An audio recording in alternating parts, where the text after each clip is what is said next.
And now, Bristol Myers, the makers of Sal Hepatica for the smile of health and Vitalis for hair that's well groomed, present The Alan Young Show.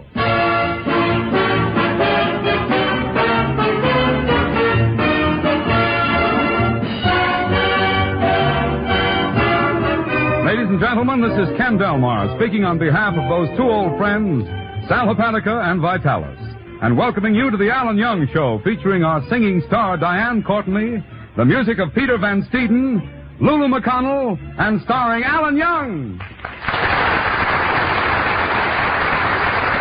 My guest today has had an amazing career in show business. From his performance in the classic sci-fi movie The Time Machine to being the voice behind the Disney character Scrooge McDuck, he has left a mark on pop culture that will never be forgotten. But it was his role as the likable horse owner Wilbur Post on the classic television series Mr. Ed that he is best known for. It is my honor to welcome to the show today television legend Alan Young. Alan, thanks so much for being here. Boy, what an introduction. So how are you doing today? Just fine, thank you. How are you doing? Oh, I'm doing very well. Attaboy. Now, a few years back, you wrote an autobiography called Ed and Me, Mr. Ed and Me. That's right. And you have a new book out called There's No Business Like Show Business Was. That's right. It just came out. In fact, I got my copies yesterday. Did you? I got mine before you. Oh, well, you're more important, you see. I read it this week. I enjoyed it very much. Thank you. Now, what inspired you to write another book? Well, I just had left a lot of things out from my other one.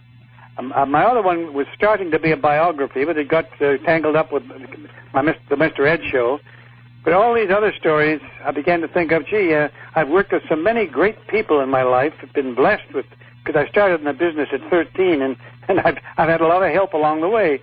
And so I began to remember the stories, the people I worked with, like, Jack Benny and the people I knew, like John Wayne, and they all had stories. So I put them all together in the book. Now, There's No Business Like Show Business Was. That's an interesting title. Yeah, well, it sounds like I'm saying that those were the good old days, and that's not it. Today are the good old days. But I used to teach, or I still do, and I have to help kids along the way. And one young girl was defending herself for not getting along. I said, well, it's a hard thing, this show business. She said, oh, well, it was much easier when you were young. And I thought, much easier when I was young? So I thought, I better write something about that. So I told about the difficulties that I had and that other people of my ilk had. I mean, there was no acting schools at school. The schools didn't teach acting.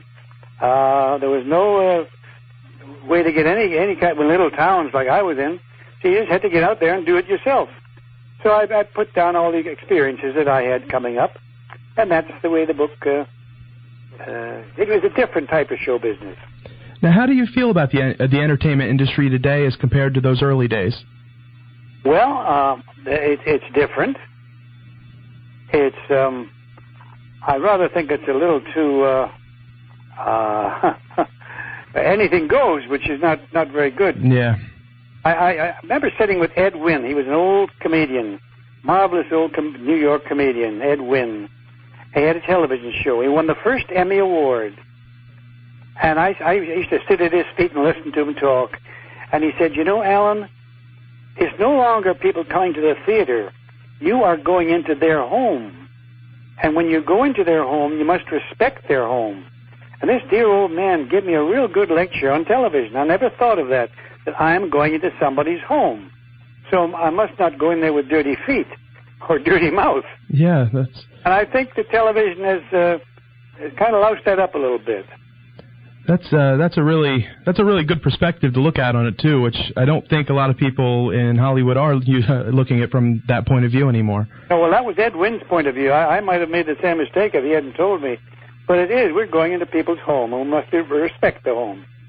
Now, you said you began at 13. Is that what age? Is that the age you started working professionally? Yeah. That's the first time I got some money. I got $3 for doing a silly little impression of a Scottish Harry Lauder singer. And they gave me $3. And my father, who worked all day long in a shipyard for $3 a day, took one look at that and he said, son, you stick with that talking business because lips don't sweat. And I thought, well, that's good enough for me. Now, you started out in radio then. What were some of your early jobs in radio? You worked for the CBC, right? Well, first I worked for a little radio station called CJOR. I did everything from getting coffee for the news director to you name it. And I learned to type so I could type out his scripts when he wrote a dramatic series. And I saw that in the dramatic series there was a part that was mentioned but hadn't been written, so I added it. It was a cabin boy, and I added a couple of lines. So when he was casting, he said, "My goodness, I haven't cast a cabin boy here." I said, "Well, gee, Dick, I can do it if you want." So I did it, and I was hired as an actor from then on. I told him about what I had done later, and he said, "Well, that's okay. I think it improved the script." So that's how I sneaked in, I guess you'd call it. Now, when did your first big break come? Was that with the Philco Hall of Fame? Well, I had a nice show in Toronto, but that was the big break came. I guess it was the Philco Hall of Fame. Yes, coming to America was the big break. Now, your 40s radio series, The Alan Young Show on NBC. What was that like? Was the Philco Hall of Fame responsible for landing you that gig? Well, no. I went back to Canada. The Philco Hall of Fame, my spot wasn't very good. I didn't understand the script. If you read my book, I didn't understand it at all. Yeah. But still, I guess somebody liked me because they brought me down to replace Eddie Cantor for the summer, a comedian. Yeah. And I replaced him for the summer, and then the same sponsor sponsored me. And was it for the summer? Was it called The Alan Young Show? Yes. Okay, and then they picked it up after that? They picked it up and put me on the Blue Network, which was NBC's Blue Network, with The Alan Young Show, yeah. I was reading about that in the book. What were the differences with the two networks? Well, as I think I said in the book, that the main programs like Jack Benny and all these, Bob Hope, were on the Red Network. That was the big network, the main one. Oh, okay. And the other shows like mine, they kicked over into the Blue Network. Hey, you know what? Not bad being on the Blue Network and NBC, right? Oh, that was fine. That was beautiful, yeah. The Blue Network later became ABC. Oh, really? Yeah. Oh, I'll be darned. Yeah. Now, you made the transition from radio to television. What was that like for you? Well, I was never any good in radio. I didn't have any proper character, and my scripts weren't good, and I got along all right. I guess I'm just being pleasant. But I loved pantomime.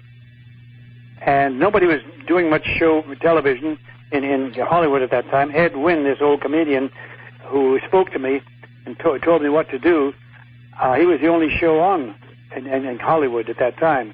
And they needed somebody. So I did an audition.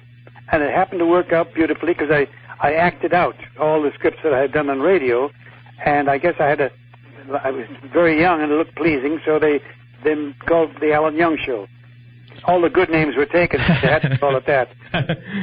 Now, your book is full of a lot of great stories, and one of the things I really liked about it was it's one story after another, and they're all entertaining. But one of the ones that I really found really interesting was one about a Hollywood party that was held every year by a guy named Atwater Kent. Oh, yeah. Can you tell me a little bit about him and your experience the first time you were invited to one of his parties? Well, Atwater Kent was a mogul, really. He was like his radio. He manufactured radios, and he was just as big as Philco in those days. And evidently, he was not a recluse, but he was kind of henpecked. And when his wife passed on, he decided he wanted to fly, not fly, in any way, but just watch, be with the stars. So he threw a great big party. And it was covered in all the magazines. He had stars and starlets come up to his house, and you got out of your car at the gate, and you got on top of an elephant or you got into a caravan, and he brought you up to his house, all in style. It was the biggest party of the year in Hollywood. And somehow, my press agent got me an invitation. Just me. I didn't have 2 tickets. I only had 1. And I got to go to this big party. And you actually got invited up to perform while you were there? Well, yeah, I didn't realize it, but all the entertainers, and I was considered one of them, got up to entertain. But you were asked to entertain by the previous speaker, like Jack Benny got up and he introduced George Burns, and George Burns got up and introduced somebody else. It was Ozzie Nelson of Ozzie and Harriet that was up there doing a bit, and it seems his children, well, you know, his 2 children now are, used to love my radio show. Lousy as it was, they loved it. And he said, my 2 boys loved a young comedian from Canada, and I'd like to introduce him to come on up here and say hello, Alan Young. And nobody knew who I was. But they applauded because they were very mannerly. I heard you had, and you had a little trouble with your suit that night? Oh, well, I borrowed my agent's suit, and he was about 40, 50 pounds bigger than I was. I had the pants were doubled across my front and fixed with a safety pin. And the jacket didn't fit me well, but if I stood up straight and leaned back a little bit, it was okay. So I got a lot of sympathy from the crowd, I'm sure. But they were very kind to me. Now, you had a meeting with, I guess maybe on more than one occasion, with Stan Laurel of Laurel and Hardy. Oh, yeah. What was he like? The most charming little man you ever want to meet. Humble. I mean, if you didn't recognize his face, you wouldn't know he was anything. He might be a postman or something. Not that there's anything wrong with being a postman, but be a next-door neighbor. He was so unassuming. Now, very talented. That's really cool. Now, I was blown away in the book by just the number of people that you've either worked with or had known or even just met. And who were some of the people that you got to meet that it was just a total thrill for you? Oh, everybody. Everybody. I can't pick out one. It was just such a thrill to suddenly see the face of the man or woman you'd listened to all your life. Because, you know what, I'd listened to radio from the time I was able to listen to it. And then to watch them in pictures. And then to suddenly say, my gosh, this is Bob Hope. Wow. You know, so I sound like I'm very talkative now, but I would clam up as soon as I met somebody like that. And they treated me nicely because I guess they thought I was going to faint. One of the things I got a kick out of that you talked about in your book was just the number of people that you'd run into at the NBC men's room. Oh, yeah, that was true. I went in there to be in the men's room, and I was washing my hands when in walked Jack Benny. Well, I nearly dropped the soap. It's just amazing. And he walked in with somebody, I don't know who it was, Red Skelton or somebody, and they were talking about their shows, and I just stood there and listened. And so I washed my hands again so I wouldn't be just standing there doing nothing. And then Jack Benny left, and in came Bob Hope. So back to washing my hands again. And I was in their bathroom for about half an hour, and I had chapped hands by the time I was finished. But just to meet these people and see them in my own backyard, more or less, it was such a thrill. Well, that is so cool. Now you dated Marilyn Monroe? Yes, I did. How did you meet her? Well, NBC started the Hollywood Parade, Christmas Parade. And everybody who had a show had to have a float in the parade. And I had my show at NBC, so I had to have a float. And I called up the casting director of the studio that I was working for and said, I don't know what to put on the float because I don't have any cast or anything. He said, don't worry about it. I'll put a bunch of little starlets on the show, pretty little blonde girls. He said, they won't. I said, they'll never look at me. That's good. He said, no, they'll look at the girls. But it was a very popular float, you can imagine, because they were beautiful girls. And one of them was a girl called Norma Jean Doherty. And she was about 17 or 18, I don't know. And I wasn't married, and I was very young. And so I asked her if she'd like to have some cocoa at the Brown Derby, and she went with me, and we had the cocoa. And then there was a party coming up that I was invited to, and I asked if she'd like to go there, and she said sure. So I took her to this party 2 weeks later, and then I met her. I called her up and asked would she pose for some pictures with me with my bagpipes. I was doing a new show. Oh yeah, that's the picture in the book. That's right, yeah.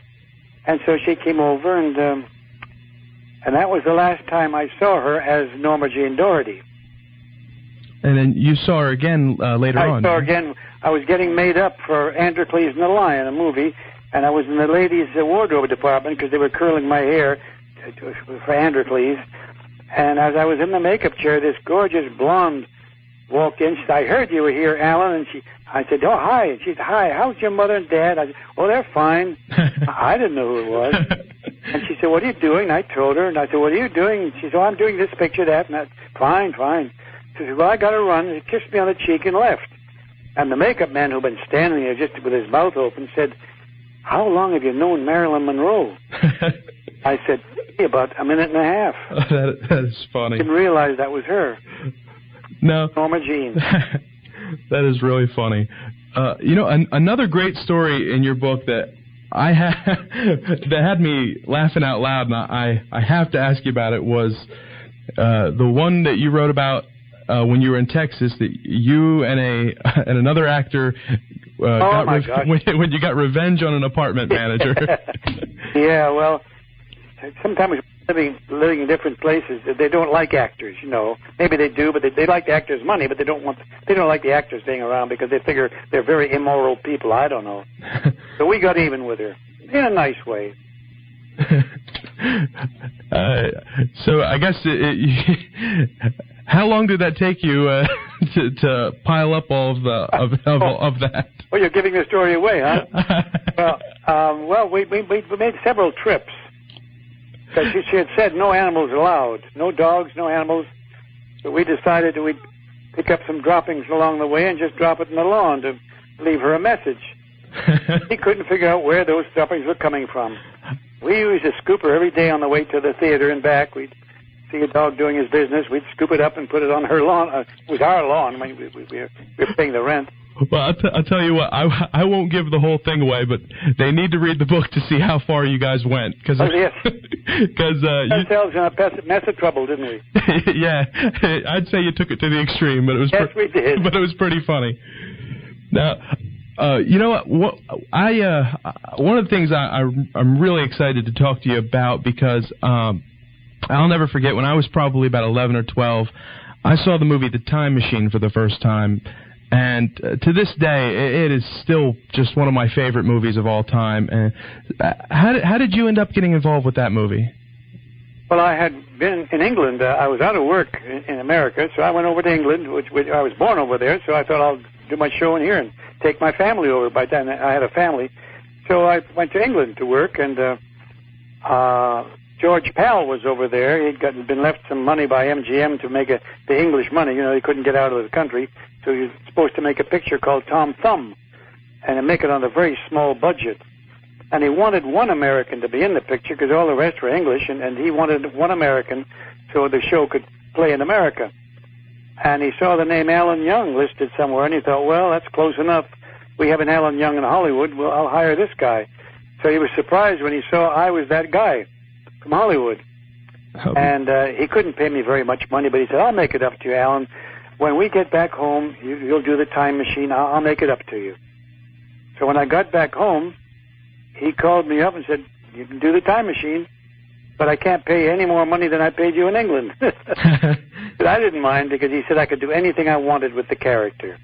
You modeled the character of Philby after your father, right? Yes, I did. He was a Scotsman, which I was too. I was from Edinburgh, and so I could use my old accent. And I modeled him after my father. Oh, that's really cool. It was a great character. Well, my father was a great character. He was a very gentle man, but it helped the character. Now, you got invited to be involved with the 2002 version of The Time Machine as well, right? Yes. When they were making it, the producers realized that the old version was very popular, had a great number of fans. And they didn't want to offend anybody, so they called me up and asked if I'd kind of be a go-between and do some publicity for them and introduce, them to the fans. And I said, sure. So I did, and they were very nice people. They said, we haven't got a part for you in the picture, but if you could do a little, what they call a Hitchcock, just do a walkthrough, we'd appreciate it. And I said, sure thing. So I did a walkthrough. I did a little scene in the flower shop for them. That's really cool. I bet that was a lot of fun. Well, it was and it wasn't. I could tell the picture was not like the old one. It was very ambitious and very overstated, I guess you'd call it. And I just felt very badly about that because I could tell that the people wanted the old time machine the way Mr. Wells had written it. Maybe more flash and not enough heart? That's it. There was no heart between the time traveler and Philby. Yeah, I agree with you on that, because when I watched it, I love the original, too, so much that I think it would have been hard to have not been a letdown for me to an extent, because I love the original so much. But I felt a little bit the same way about it, that there was just more heart in the original. Yeah, well, that's, you can't make a spectacle out of something that's very small and gentle. I mean, I think it was Thoreau who said, simplify, simplify. And that's the best way to do anything, is just simply. Yeah. My guest is actor Alan Young, and his new book is called There's No Business Like Show Business Was. And if you want to order that book, you can order it online at bearmanormedia.com. That's BEARMANORMEDIA.com. And if you want to order a signed copy, you can order it at Alan's website, Mr-Ed.tv.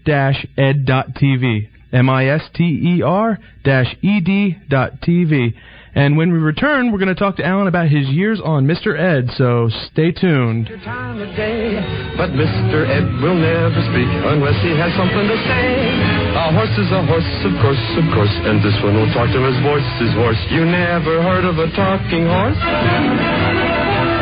Well, listen to this. I am Mr. Ed.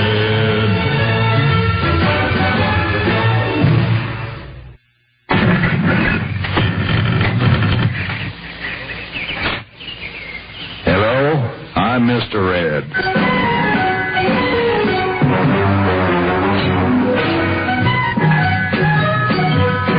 What were you doing at my file cabinet? I was looking under C for carrots.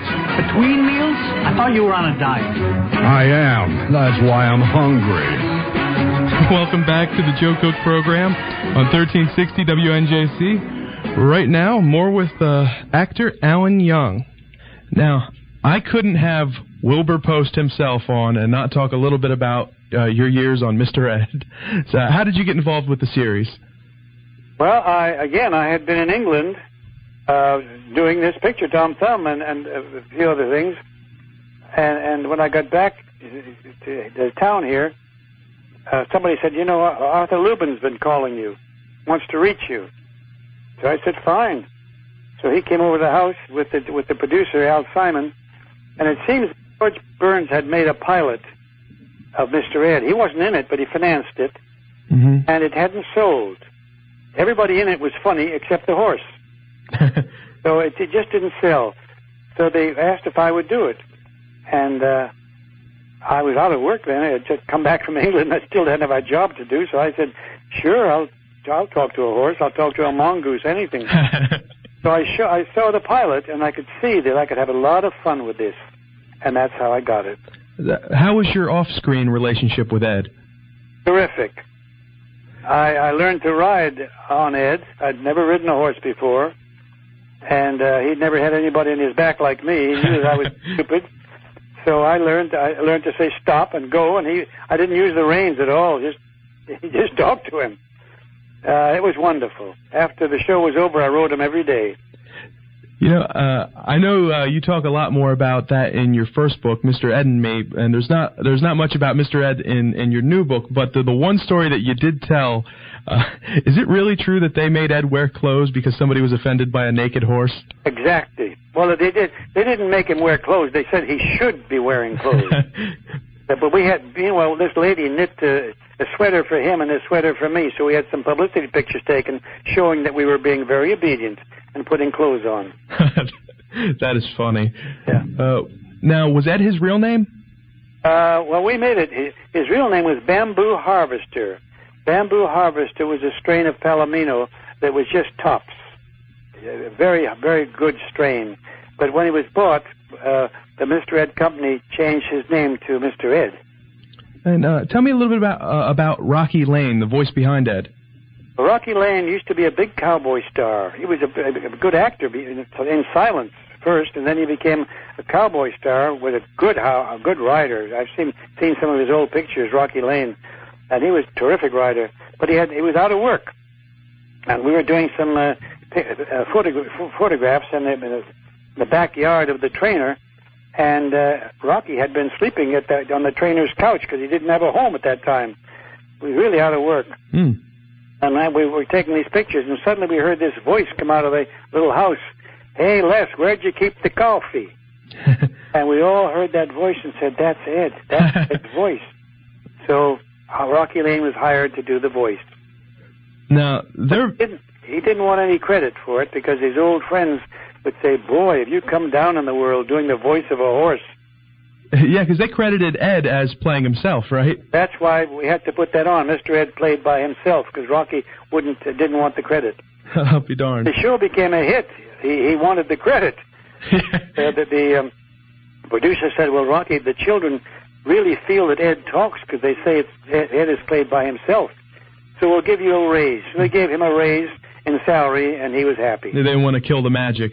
That's right, yeah. Now, there have been all sorts of rumors, and I know this is the question you probably get asked more than any, but I now that I have you on the phone, I have to ask you, how did they get Ed to talk?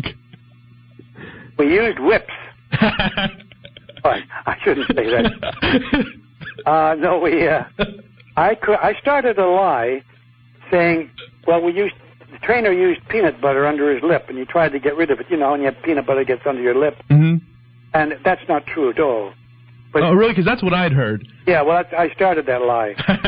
But I didn't want to tell the truth because the kids, they liked the idea that he talked. And the way he talked was just the trainer's secret. He wouldn't. I knew how he did it, but I wouldn't want to say anything. But it was the trainer. Lester Hilton was the most marvelous horse animal trainer in Hollywood. He got the horse to talk. So you're not going to spill the beans, huh? I'm not going to spill the peanut butter. No. I had to try. Bless your heart. Sorry. Now, did you after the show ended? Did you ever see Ed? Oh yes, I used to ride him every morning in Griffith Park. No kidding, really? Yeah. Until I went on the road with a play, and then I had to stop, of course. And when I got back, he'd passed on. Oh, no kidding, really? Uh-huh. That must have been pretty wild for people to run into you in the park on Mr. Ed. Yes, the trainer used to ride a horse called Pumpkin. He was a Palomino, too. The two horses were almost identical. We'd ride along and through the park, and we'd talk to each other. And finally, Lester was laughing away, and he said, Alan, when you stop talking, Ed starts moving his lips as we're riding along. He thought that when I stopped talking, he should be doing something, so he started to move his lips. No kidding. Just a habit with him.